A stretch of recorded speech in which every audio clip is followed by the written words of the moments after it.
शिक्षक भर्ती में जिन शिक्षिकाओं का स्थानांतरण हो रहा था, उस स्थानांतरण को रोकने के बाद बहुत सारे सवाल आ रहे हैं। जी हाँ, हम इन सभी सवालों को क्रमवार रूप से एक एक करके आपके सामने भी रखेंगे और उसके क्या क्या जवाब हैं कि जैसे कोई प्रक्रिया चलती है और उसमें रुकावट आती है तो तरह तरह की कई सारी बातें निकल कर आती हैं। उन सभी बातों में हमें ये जानना बहुत ज़रूरी होती है कि कौन कौन सी बातें हमारे और आपके काम की, बाकी व्यर्थक की बातें बहुत सारी होती हैं। पहला सवाल कि क्या ट्रांसफ़र रुकने के बाद अब किसी का तबादला नहीं हो पाएगा? जी नहीं, ये तबादला को रोका गया है, न कि जो तबादला सूची आपकी थी उस सूची पर किसी तरह का रिजेक्ट किया गया है, न विराम लगाया गया है। मतलब ये प्रक्रिया फिर से शुरू की जा सकती है। जैसा कि आपको पता है कि रोकने का जो कारण है ये माननीय न्यायालय है। फिर माननीय न्यायालय के संज्ञान में देने के बाद इस तबादले की प्रक्रिया को शुरू की जा सकती है। फिर से सवाल आता है कि क्या अब इस प्रक्रिया की शुरुआत ठंडियों की छुट्टी में हो सकती है, क्योंकि ये कहा गया है गर्मी और ठंडी मानी ग्रीष्मकालीन और शीतकालीन अवकाश में ही केवल तबादले की प्रक्रिया होगी। तो जी, इस दशा में भी जानते रहिएगा कि माननीय न्यायालय के आदेश के बाद माननीय न्यायालय के जो भी सुझाव होंगे उनके आधार पर बीच सत्र में भी तबादले हो सकते हैं और ऐसा 69 शिक्षक भर्ती के साथ भी हो सकता है। एक सवाल आ रहा है कि क्या इस जुलाई माह में भी तबादले हो सकते हैं? संभावना यही है पूरी तरह, क्योंकि इसी माह के मध्य में कई सारे केस लगे हुए हैं। 69 से संबंधित, BED-BTC से संबंधित कई सारे ऐसे केस हैं जिस पर सुनवाई होनी है।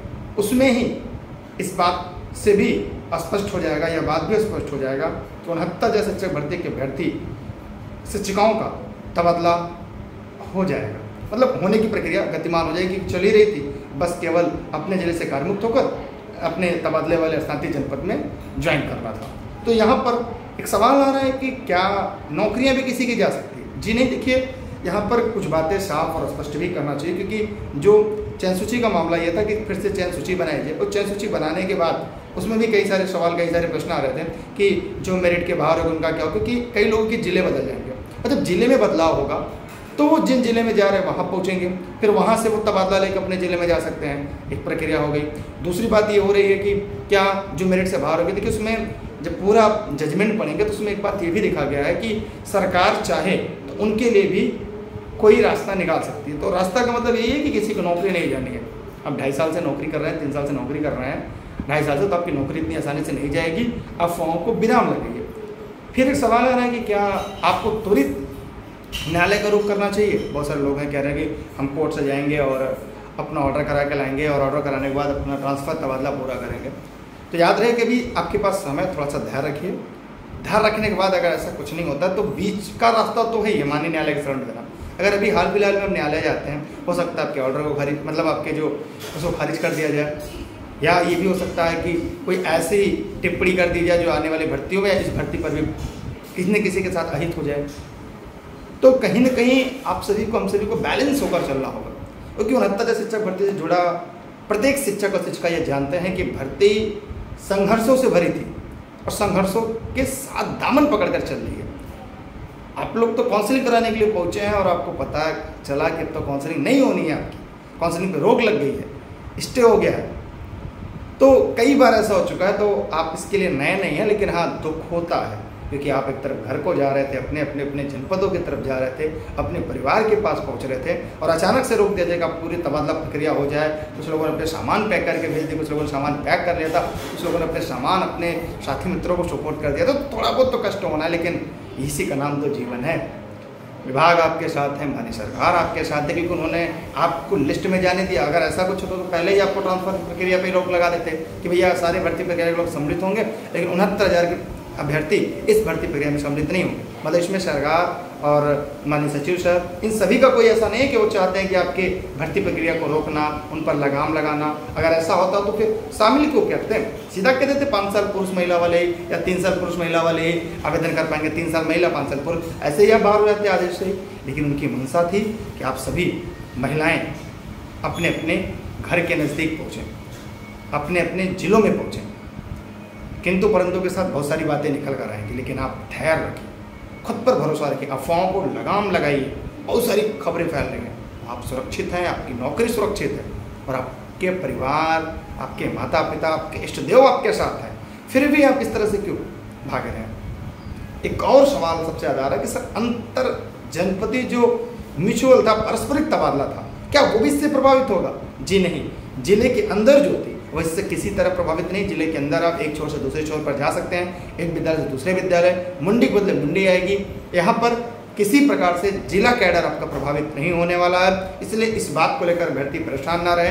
अब उनके मन में अगर सब ठीक है, हम परेशान नहीं रहते हैं, हम तो साल 2 साल 2.5 साल से हो गया हम रोस्टर के माले हैं और हमें तो 165 किलोमीटर तक भी लोग जा रहे हैं अपने घर से। विद्यालय जिले में है तो जिला में घर यहाँ पे, विद्यालय उस जिले के उस छोर पर है, तो कोई 100 किलोमीटर 80 किलोमीटर ऐसी तरह से लोग लंबा दूरी तय करते हैं। और माननीय महानिदेशक सर का भी ये आदेश है कि विद्यालय में आप निपुण भारत को पूरा करने के लिए, निपुण उत्तर प्रदेश को पूरा करने के लिए कक्षा में उपस्थित हो।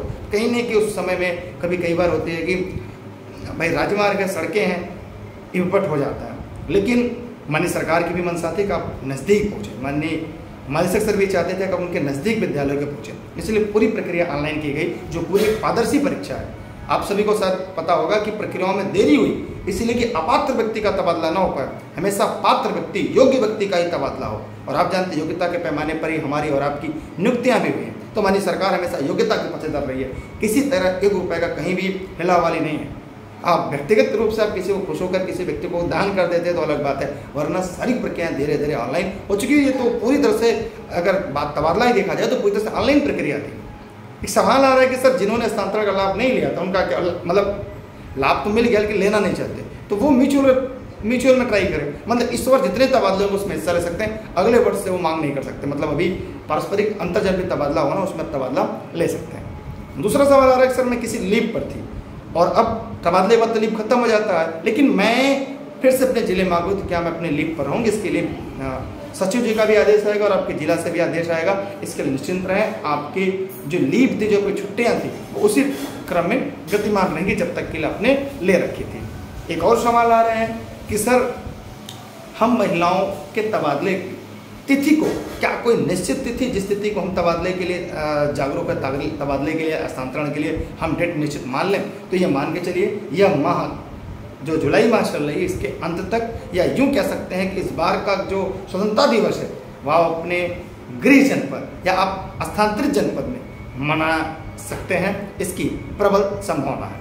तो क्या सबको न्यायालय के रुख करना चाहिए? जी नहीं, अभी धैर्य रखना चाहिए। कोई भी चीज़ इतनी जल्दबाजी में नहीं करना चाहिए कि एक कहावत कही जाती है, आधी छोड़ पूरी की धावे और आधी से भी हाथ धुजावे। तो इस बात के लिए ध्यान दीजिएगा, चीज़ों को धैर्य रखिए, समय अनुसार चलिए, समय के साथ साथ चलिए।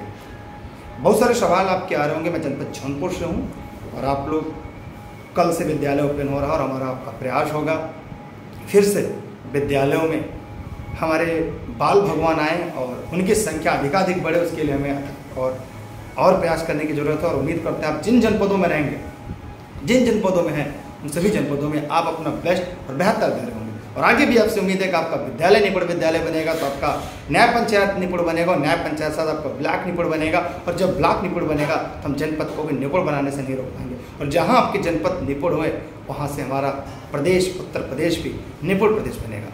हमें चाहेंगे यथाशीघ्र नई भर्तियाँ भी आएँ, नए बच्चे भी फिर से आएँ, बतौर शिक्षक के रूप में जो भावी शिक्षक हैं वो कल के शिक्षक बने।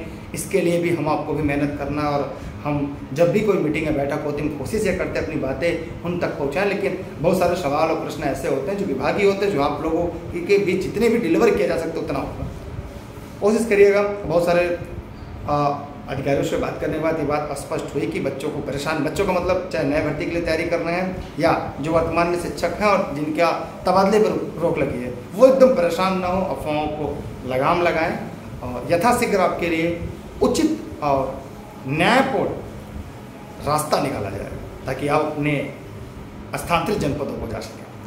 आपके अगर कोई सवाल हो तो ई लर्निंग मित्र के इंस्टाग्राम पर अपने सवाल पूछ सकते हैं, ई लर्निंग मित्र के फेसबुक पेज पर अपने सवाल पूछ सकते हैं।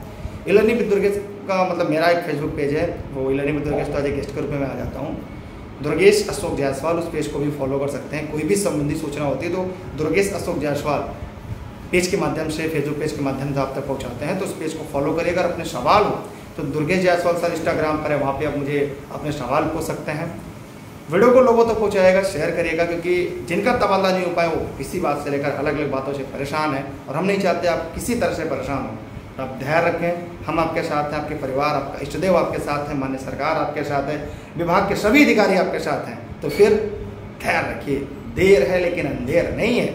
आप अपने जनपद को जाएंगे क्योंकि तबादला लिस्ट जो है वो रद्द नहीं की गई है, उस पर रोक नहीं है, रोक तबादले के लिए है। तो हजारों मील लंबी यात्रा छोटे छोटे कदम से चल होती है और आप जानते हैं 69,000 भर्ती संघर्ष के इतिहास का स्वर्णिम भर्ती है और स्वर्णिम भर्ती हर नए नए मोड़ पर एक नया अध्याय जोड़ती जाती है। उसमें एक अध्याय ये भी जुड़ेगा, जब भी बेसिक की भर्तियों की वीरगाथा का जिक्र होगा उसमें 69,000 का स्वर्णिम अक्षरों से सुशोभित होगा।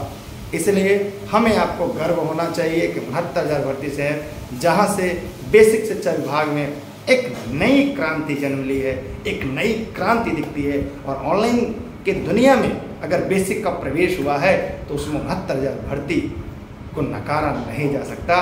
प्रत्येक शिक्षक अमूल्य है, चाहे वो किसी भर्ती का हो, पूरा बेसिक शिक्षक परिवार अमूल्य है, सबके योगदान अमूल्य है, सबकी गाथा स्वर्णिम है, लेकिन उनमें 69,000 की जो गाथा है वो ऐतिहासिक है। और आगे भी जब भी कभी बेसिक शिक्षा विभाग के स्वर्णिम अध्यायों की बात होगी, 69,000 शिक्षक भर्ती चीख चीख कर पुकारेगी कि मुझसे बड़ा स्वर्णिम अध्याय अभी तक किसी का नहीं रहा। और उस 69,000 में बीटीसी 15 बैच की जो इतिहास रहा है, बीटीसी के इतिहास में सबसे इसलिए स्वर्णिम है कि यह बीटीसी बैच का अंतिम और आखिरी संघर्षशील बैच रहा। आगे की बैच संघर्षशील है लेकिन वो उनका नाम डीएलएड हो गया, लेकिन बीटीसी के नाम से अंतिम संघर्षशील बैच अगर कोई है तो 15 बैच है, जो संघर्षों के इस तूफान से लड़कर भर्ती के दरवाजे को मोड़कर सफलता के अंतिम दहलीज तक अंत में आपको शिक्षक और शिक्षिका के रूप में पहुंचाया है। तो कहीं न कहीं इन सभी बातों के साथ हम अपनी बातों को विराम देंगे। आप जहां भी हैं अपने वापस जनपद को जाएं, अपने विद्यालयों में जाएं। एक सवाल पूछा जा रहा है कि सर 3 तारीख को विद्यालय उपस्थित होना है, आप समय से विद्यालय जाएं, क्योंकि 69,000 भर्ती के प्रत्येक बच्चा स्वयं से अनुशासित है, प्रत्येक शिक्षक अनुशासित है और बाकी माननीय सरकार के उम्मीदों पर पूरी तरह से खड़ा है। बहुत बहुत धन्यवाद। वीडियो को शेयर करते रहिएगा, लोगों तक पहुंचाते रहिएगा। व्हाट्सएप ग्रुप है लर्निंग विद दुर्ग, मतलब यहाँ 69,000 का, उस पर भी जुड़ सकते हो। 69,000 शिक्षक परिवार फेसबुक पेज पर ग्रुप है, उसे भी फॉलो कर सकते हैं। आप सभी का बहुत बहुत धन्यवाद, बहुत बहुत आभार। वीडियो को ज़्यादा तो शेयर करिएगा, लोगों तक पहुँचाइए। कोई सवाल कोई प्रश्न वीडियो को कमेंट सेक्शन में कमेंट करिएगा। चैनल पर नया सब्सक्राइब करके बेल आइकन दबाइएगा, लाइक तो करते जाइएगा। बाय बाय, जय हिंद, जय भारत, बेस्ट ऑफ लक।